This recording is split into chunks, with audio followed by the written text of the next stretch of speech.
To be equally minded is to be peacefully minded, for a man cannot be said to have arrived at peace who allows his mind to be disturbed and thrown off the balance by occurrences. The man of wisdom is dispassionate, and meets all things with the calmness of a mind in repose and free from prejudice.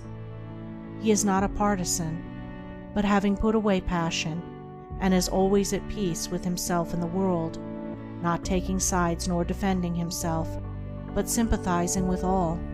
The partisan is so convinced that his own opinion and his own side is right, and that all goes contrary to them is wrong, that he cannot think there is any good in the other opinion and the other side. He lives in a continual fever of attack and defense, and has no knowledge of the quiet peace of an equal mind.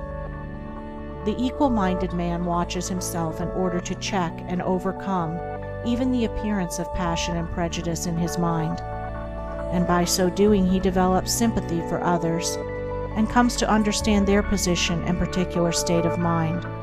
And as he comes to understand others, he perceives the folly of condemning them and opposing himself to them. Thus there grows up in his heart a divine charity which cannot be limited, but which is extended to all things that live and strive and suffer. When a man is under the sway of passion and prejudice, he is spiritually blind, seeing nothing but good in his own side and nothing but evil in another.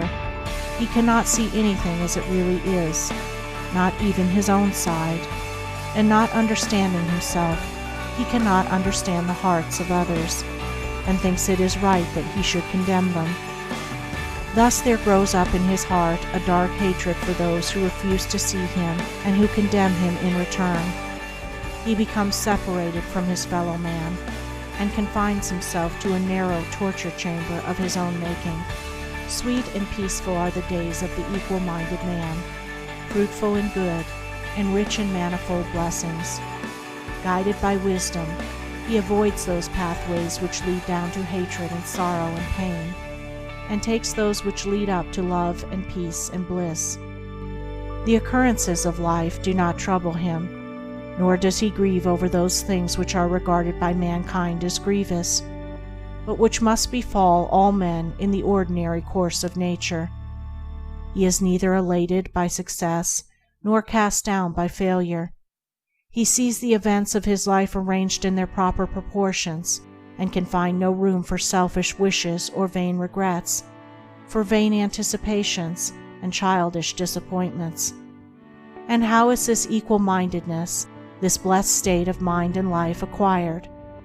Only by overcoming oneself, only by purifying one's own heart, for the purification of the heart leads to unbiased comprehension. Unbiased comprehension leads to equal-mindedness, and equal-mindedness leads to peace. The impure man is swept helplessly away on the waves of passion. The pure man guides himself into the harbor of rest. The fool says, "I have an opinion." The wise man goes about his business.